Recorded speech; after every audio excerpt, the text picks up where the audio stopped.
자, 내 인생의 보증이 되신 하나님, 이런 제목으로 함께 말씀 나누길 원합니다. 여러분, 우리가 살면서 우리가 종종 이게 계약서를 쓸 때가 있습니다. 여러분은 살면서 가장 떨리는 계약서를 써본 적이 언제십니까?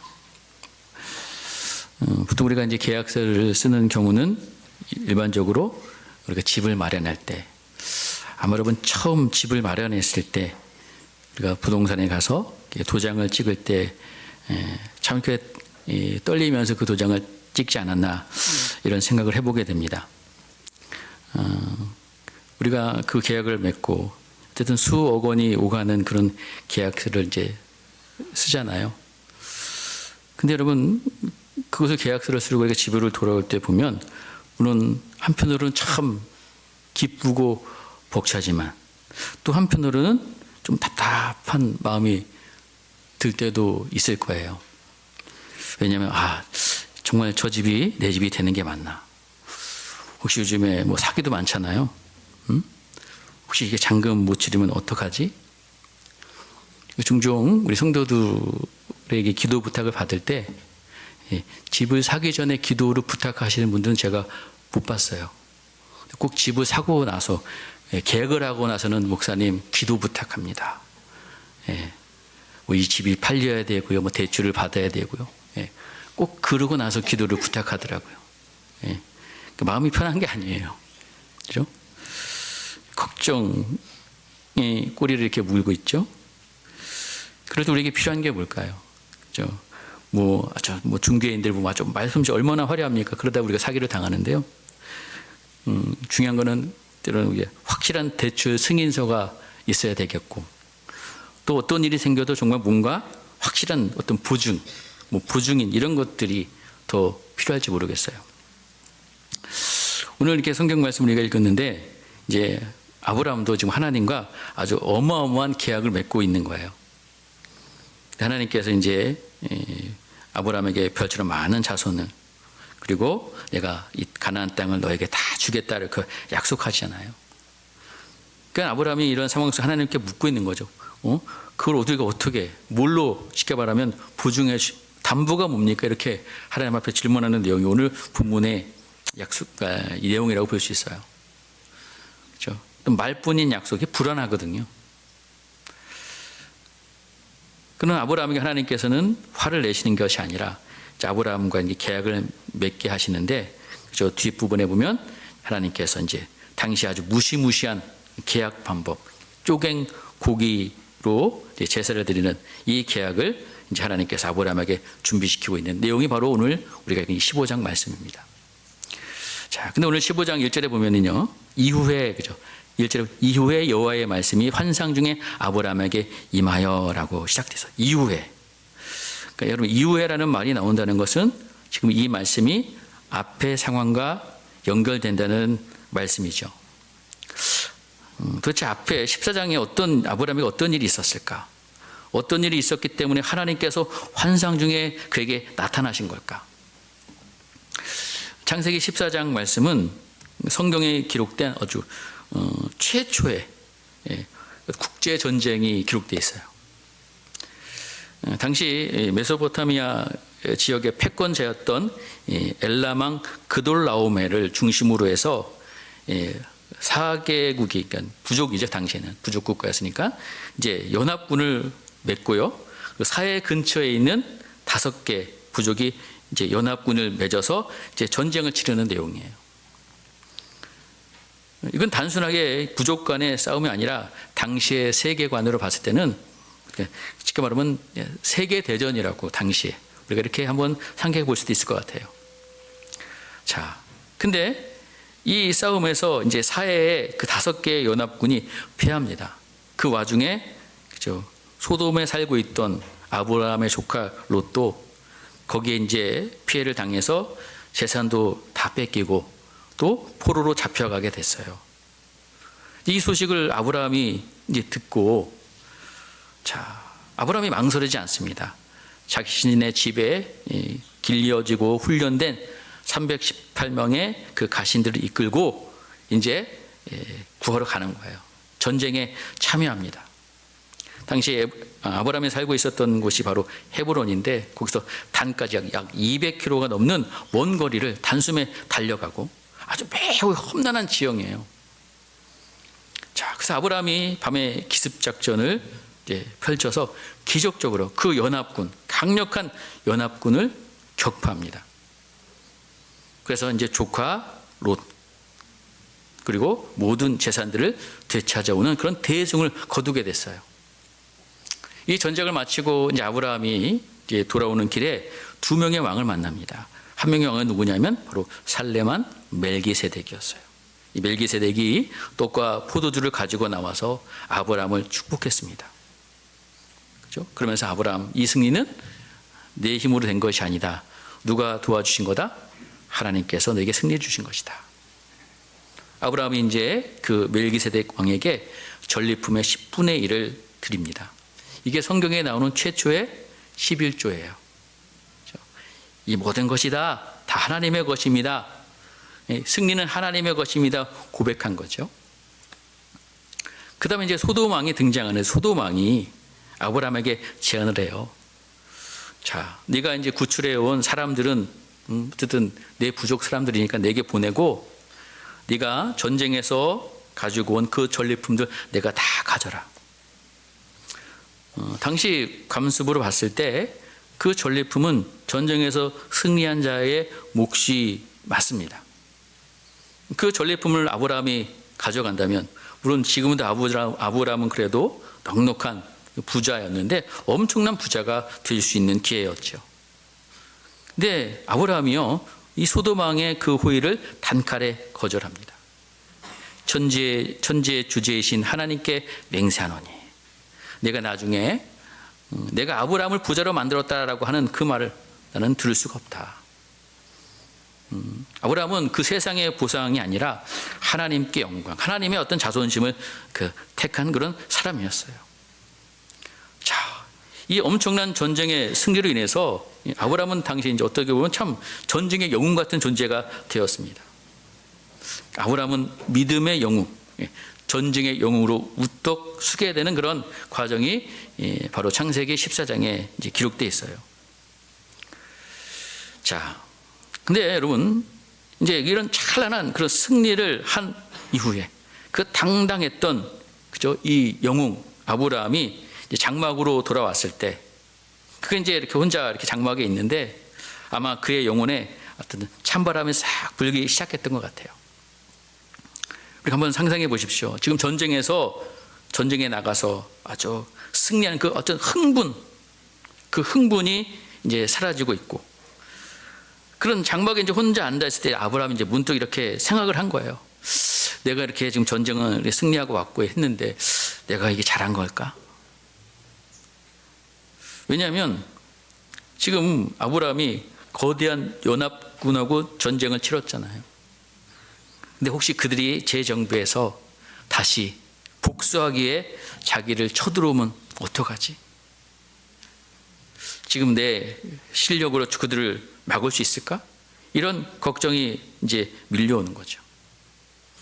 또 마음 한구석에서는 이런 아쉬움도 밀려옵니다. 그때 소돔 왕이 준다는 그 전리품들 그냥 받을 걸, 내가 왜 그걸 거절했을까? 이런 그냥 갖고 올 걸. 그게 더 내게 더 유익이 있고 그거 가지면 더 군사력도 좀 보충하고 하지 않았을까? 여러 가지 이런 생각들을 아브라함이 지금 장막 안에서 고민하고 있는 상황이었어요. 이것이 바로 이제 창세기 15장 1절의 배경입니다. 지금 현실적으로는 이 보복에 대한 두려움들 그리고 세상의 어떤 보상을 거절한 뒤에 오는 그런 공허감, 바로 그 아브라함, 그 장막 안에서 아브라함 이런 생각들을 고민들을 하고 있을 때에 그 장막 안에 이제 누가 나타나신 거예요? 여호와 하나님이 말씀 중에 환상 중에 아브라함에게 임하셨다. 하나님께서 거기에 찾아오신 거예요. 그러면서 그 환상 중에서 아브라함에게 말씀하십니다. 자, 우리 15장 1절 후반부에 보면 뭐라 그래요? 아브라함아 두려워하지 말라. 뭐라고 하십니까? 나는 내 방패요 너의 지극히 큰 상급이니라. 그렇습니다. 이 말씀을 하신 이유가 아까 제가 설명드린 그거예요. 아브라함아 너 지금 그들의 보복이 두렵니? 복수가 두려워? 두려워하지 말아라. 내가 네 뭐다? 방패다. 내가 너 지켜줄게. 내가 너 지킬 거야. 또 전리품 포기한 것 아까워? 아쉬워? 야, 아쉬워하지 마. 내가 너의 지극히 큰 뭐야? 상급이다 라고 말씀하시는 거예요.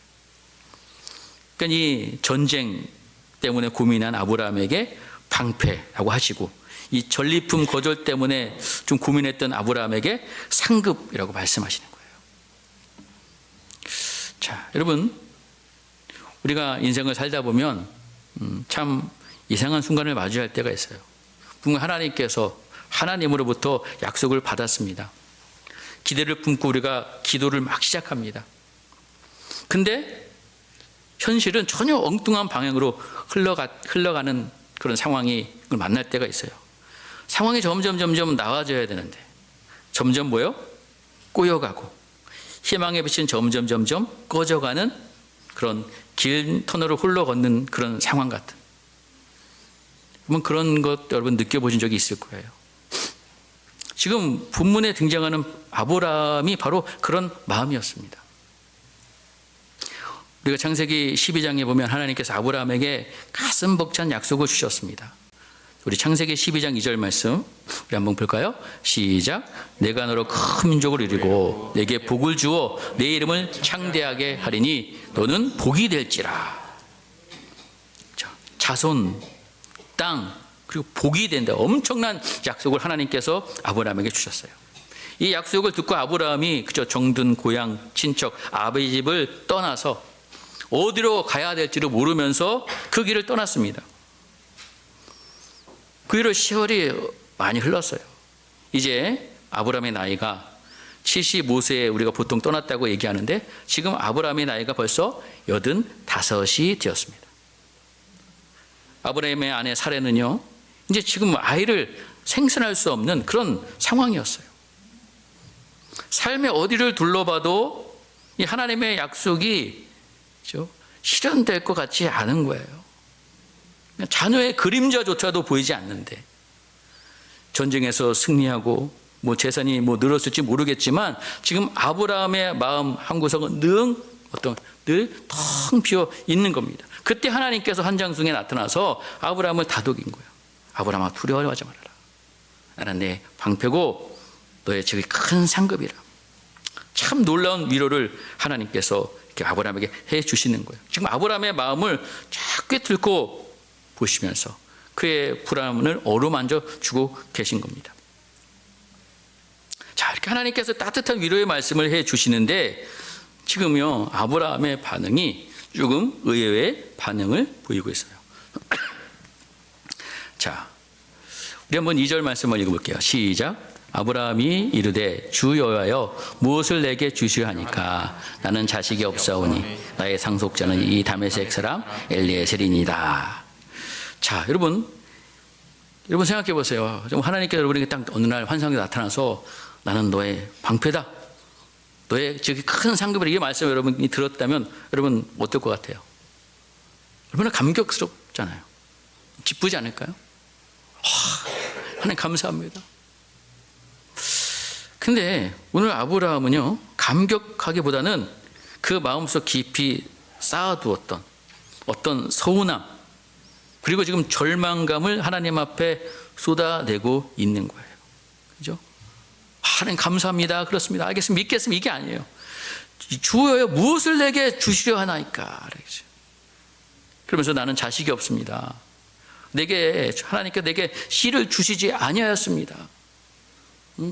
그러면서 3절에 보면 내 상속자, 내 지배에서 길린 저 엘리에셀 저 종이 제 상속자가 될 것입니다. 지금 그렇게 하나님 앞에 이야기하고 있어요. 자, 아브라함 지금 물론 자기는 성공한 나그네죠. 돈도 벌었고 전쟁에서 이겼고, 근데 지금 아브라함에게는 지금 뭐가 없어요? 자식이 없어요. 여러분, 자식이 없다는 것은 뭘 얘기하느냐? 아브라함에게는 지금 뭐가 없다? 이제 미래가 없다는 거죠. 미래가. 소망이 없는 거예요. 자, 아브라함의 이 질문은 사실 이런 뼈아픈 한탄을 지금 하나님 앞에 하고 있는 거예요. 지금 자식이 없는데 이 성공 무슨 의미가 있습니까? 제가 정작 필요한 건 하나님 자식이에요, 하나님. 근데 그 약속이 강간무소식이라는 거죠. 결국 아브라함은 그래서 현실적인 타화의 밥을 내놓은 거예요, 자기가. 그죠? 당시의 관습대로 충성스러운 그죠? 엘리에셀을 양자로 삼아서 하나님께서 약속하신 그 약속을 자기가 한번 유지해 보겠다는, 그러니까 약속을 자기가 버린 게 아니라 도저히 바뀌지 않는 현실 앞에서 자신이 선택한, 자신이 결정한 어떤 구육지책을 하나님 앞에 자기가 지금 제시하고 있는 거라는 거예요. 자, 여러분, 저와 여러분의 삶 가운데도 이런 순간들이 있습니다. 하나님께서 주신 비전이라고 믿었는데, 간절히 기도하면서 응답받았다고 생각했는데 현실의 벽은 너무 높아요. 그래서 그 꿈이 절대로 불가능해 보이고 그 꿈이, 그 비전이 산산조각처럼 이렇게 보일 때, 자, 여러분, 그럴 때 이런 일이 아브라함처럼 우리가 이렇게 질문할 수밖에 없다는 거죠. 언제까지?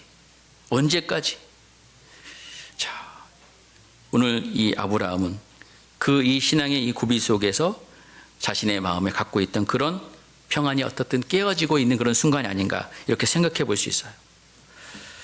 자, 여러분, 하나님은 큰 민족을 이루어주겠다 약속하셨지만 아브라함은 자식이 없는 그 85세 노인이었습니다.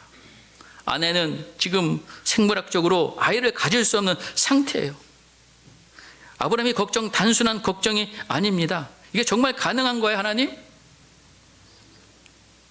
자, 이성으로는 불가능하다고 소리칠 때 아브라함 마음속에 깊은 탄식이 가득했습니다. 그럴 때 하나님께서 이렇게 하나님 앞에 질문하는 아브라함에게 하나님께서는 긴 설명하지 않습니다. 4절에 보니까 여호와의 말씀이 그에게 임하여 이르시되 그 사람이 내 상속자가 아니라 내 몸에서 날 자가 내 상속자가 될 것이다 라고 다시 한번 강력하게 말씀해 주시고, 아브라함을 5절에 보면 그를 이끌고 밖으로 나갔다. 지금 장막 안에서 하나님께서 그를 이끌고 밖으로 나갔어요. 그 손을 이끌고 밖으로 나가서 뭘 보여주셨어요? 밤하늘을 보여주셨습니다. 자, 밤하늘 보니까 하늘을 우러러 무뼈를 셀 수 있나 보라 라고 하세요. 그에게 이르시되 네 자손이 이와 같으리라. 자, 별을 너 셀 수 있어? 네 자손 이와 같을 거라고 하나님 말씀하고 계십니다. 여러분, 아브라함은요 그 별을 보면서 깨달았어요. 뭘 깨달았느냐? 아, 지금 자신의 형편, 자신의 상황보다도 그 사막에서요, 저 수많은 별을 바라보면서 저 별을 누가 만드셨지? 누가 만드셨어요? 저 별을 만드신 하나님, 그 하나님의 말씀, 그 약속이 더 크다, 그게 더 옳다, 맞다라고 아브라함은 믿음이 생긴 거예요. 그러면서 그 장면을 보고 나서 아브라함의 이런 마음속에 이제 그가 이렇게 생긴 거죠. 자, 6절 한번 같이 한번 읽을게요. 시작. 아브라함이 여호와를 믿으니 여호와께서 이를 그의 의로 여기시고, 그렇습니다. 자, 아브라함이 그 별을 보고서 여호와를 믿었다는 거예요. 그 하나님의 말씀을 다시 믿었다는 거예요. 그 전까지는 질문하면서 한탄했는데 그 말씀을 별 보면서 믿었다는 겁니다. 그리고 여호와께서 이를 그의 의로 여기셨다. 그리고 여기서 믿었다는 말이 뭐냐면, 우리가 이 히브리어 원형을 보면 늘 기도 끝에 하는 그 말입니다. 뭐예요? 우리가 기도 끝에 항상 뭐라 그래요? 뭐 합니까? 아멘 하자, 아멘. 아멘이에요. 자, 이 아브라함이요, 저 별 하나님께서 보여주신 그 별을 보면서 뭐 한 거예요? 아멘 한 거예요, 여러분. 자신의 머리 계산한 것이 아니다. 하나님의 말씀에 아멘하고 믿었다는 거예요. 하나님의 말씀에 고개 끄덕이면서 아멘, 그렇게 될 줄 믿습니다. 그 하나님의 약속의 말씀에 자기의 삶을 다시 던져본 거예요. 자, 하나님은 그 아브라함의 아멘 소리를 들으시고 아브라함을 어떻게 여겨주셨다고요? 의롭다 여겨주셨다. 여러분, 여기서 여겨주셨다는 그 말이요, 당시 어떤 은행이나 시장에서 쓰던 회계 용어인데, 쉽게 설명해 보자면 당시 아브라함의 그 의로움 통장에는 잔고가 얼마였냐? 영원 마이너스에 마이너스. 그렇죠? 오히려 불안, 의심, 죄, 이런 빚만 가득한 마이너스 통장이었어요. 그런데 아브라함이 하나님의 이 약속의 말씀을 듣고 다시 아멘하고 믿음으로 고백했을 때 하나님께서는 그 통장에 의로움이라는 그런 무한대의 도장을 꽉 찍어주신 거예요. 여러분, 아브라함이 착한 일에서 어떤 공로를 세워서 입금된 게 아니에요. 전쟁에서 이겨서, 그렇죠? 그 상급 전리품 포기해서 입금된 게 아닙니다. 헌금을 많이 해서 채워진 것도 아니에요. 뭐요? 하나님을 뭐 했다는 이유로? 믿었다는 이유로 하나님께서 오늘부터 너는 내 앞에서 깨끗한 거룩한 뭐다? 의인이다라고 선언해 주고 계신 거예요. 여러분, 이것이 오늘 우리가 받는 바로 이신칭의 은혜입니다. 믿음으로 의롭다 여겨주시는 그 하나님의 은혜. 근데 여러분, 또 참 중요한 게 있어요. 아브라함이 하나님께서 지금 그 믿음을, 아멘을 받으시고 의롭게 여겨주셨는데, 여러분, 아브라함의 믿음이 그 이후로 한 번도 흔들리지 않았을까요? 계속 그 믿음 잘 지켜나갔을까요? 절대 그렇지 않습니다. 아브라함은 그 믿음이 흔들릴 때가 또 있어요. 종종 있었어요. 자, 그럼 우리의 모습도 마찬가지잖아요. 우리가 뭐 은혜 받으면 아멘 하잖아요. 아멘. 이제 집으로 딱 가면 또 가서 어떤 재정적인 문제, 또 가정의 문제, 어떤 뭐 질병의 문제 마주하면 하나님 이것도 어쩌죠? 저를 흔들릴 때가 있죠. 하지만 여러분, 우리가 염려하지 마십시오. 하나님은 그 아브라함의 그 연약함까지도 다 알고 계셨어요. 알고 계시고 몰라서 하나님께 속아서 의로 여겨주신 것이 아니에요. 여러분, 그렇기 때문에 여러분, 오늘부터 우리가 집에 가서요, 어떤 불안의 계산기, 염려의 계산기 두드리지 마시고, 그렇죠? 그래, 난 자격 없지, 난 죄가 많지, 여러분, 이런 자책으로 여러분 스스로 괴롭히지 마십시오. 오늘 우리가 아브라함처럼 그저 하나님 믿습니다, 그죠? 하나님에게 아멘 하시길 바랍니다. 그럼 여러분, 주님께서 말씀하실 거예요. 그래, 넌 내 사랑하는 딸이야, 내 아들이야, 내 믿음이 너를 의롭게 하였어, 너는 내 것이야 라고 말씀해 주실 줄 믿습니다. 이 따뜻한 이 칭의 은혜가 저와 여러분의 삶을 자유케 하시기를 간절히 축복합니다. 여러분, 아브라함이 그럼에도 믿음이 흔들려요. 자, 이제 하나님께서 그의 믿음을 의로 여겨주셨지만 또 7절에 또 그에게 말씀하시죠. 나는 이 땅을 내게 주어 소유로 삼게 하려고 너를 갈대아인의 우르에서 이끌어낸 여호와다. 하나님께 땅을 주시겠다고 다시 말씀하시잖아요. 근데 아브라함이 또 뭐라고 얘기합니까? 우리 한번 8절 또 읽어볼까요? 시작.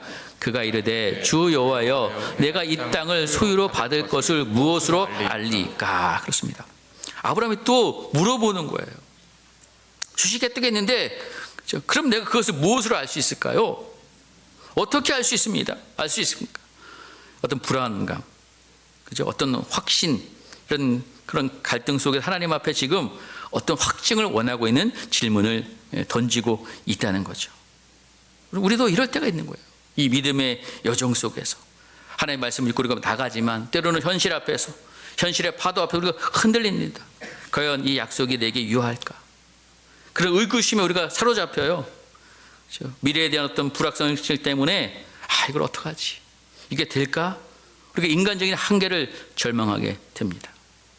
이것이 바로 우리가 경험하는 어떤 믿음과 갈등 속에서 더욱더 우리 믿음이 심화되는 그런 과정들이에요. 자, 아브라함이 그래, 제가 이 땅을 받을 거라는 것 대체 무엇으로 알 수 있습니까? 라고, 그렇죠?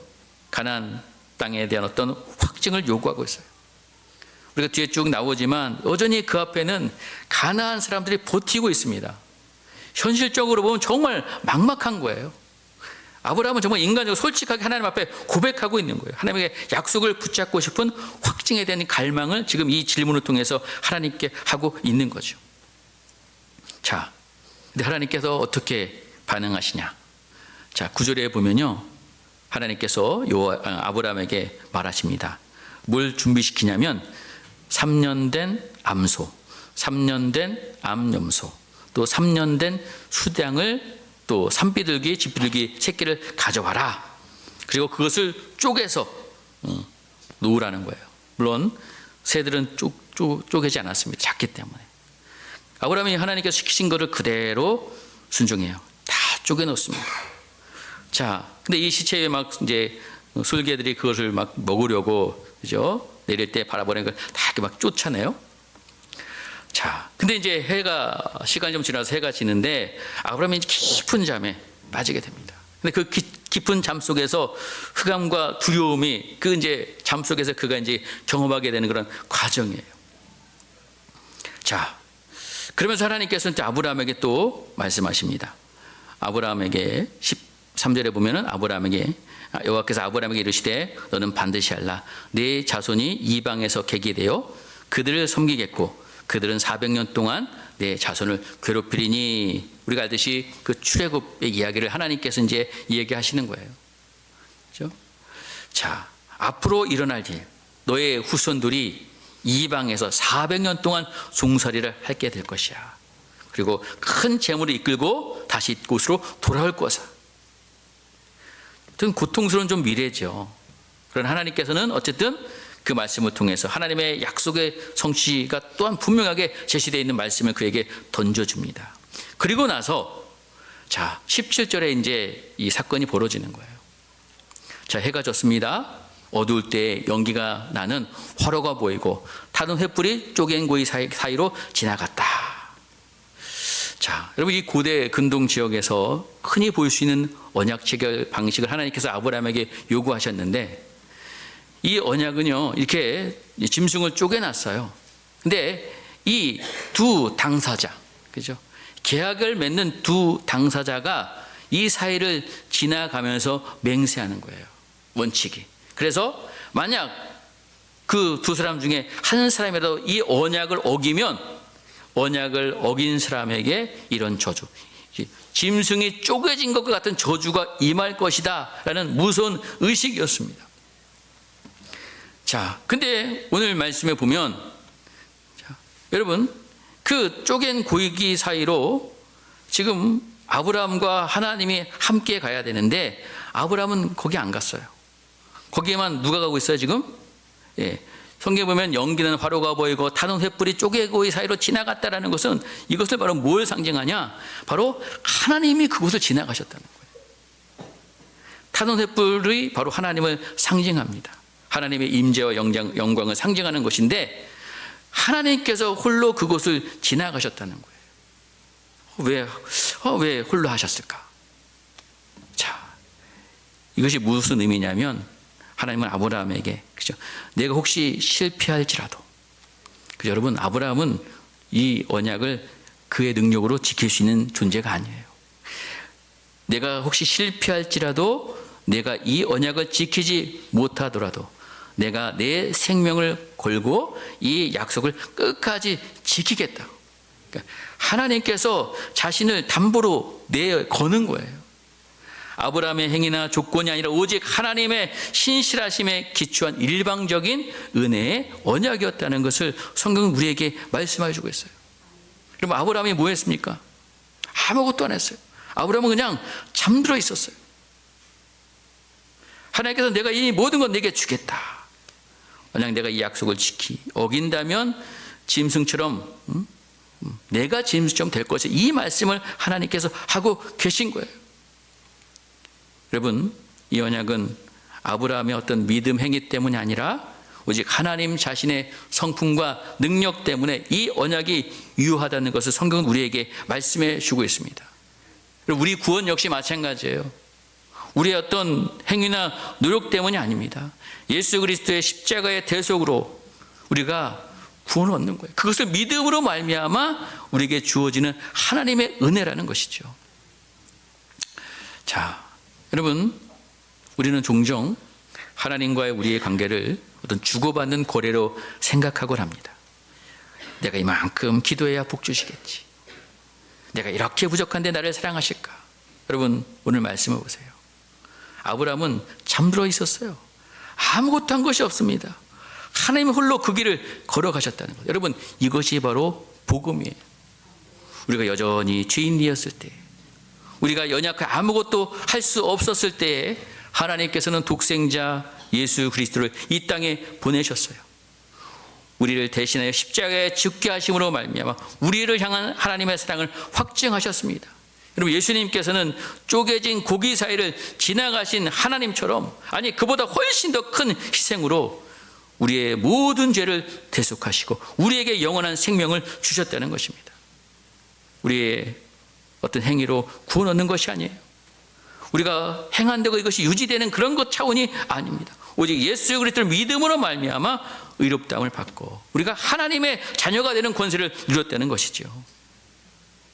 사랑하는 성도 여러분, 우리는 더 이상 불안해할 필요가 없어요. 여러분의 구원은 여러분의 노력에 있는 것이 아니라 하나님의 성품과 능력에 달려 있다는 것입니다.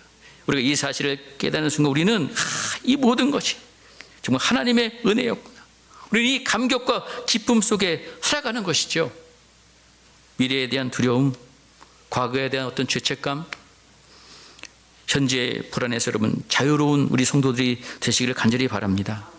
아브라함에게 약속된 복이 하나님의 신실함으로 보증되었던 것처럼 여러분의 영원한 생명도 예수 그리스도 안에서 확실하게 보증되어 있다는 것을 우리는 기억하면서 그 하나님의 압도적인 사랑 안에서 진정한 평안과 기쁨을 누리는 우리 모든 성도님 되시기를 주의 이름을 간절히 축복합니다. 여러분, 우리는 살아가면서, 그렇죠? 우리는 주님께서 우리에게 뭘 주실까?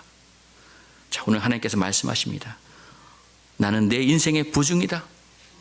무엇으로 할 수 있습니까? 하나님 이렇게 대답해. 바로 십자가라는 거예요, 십자가.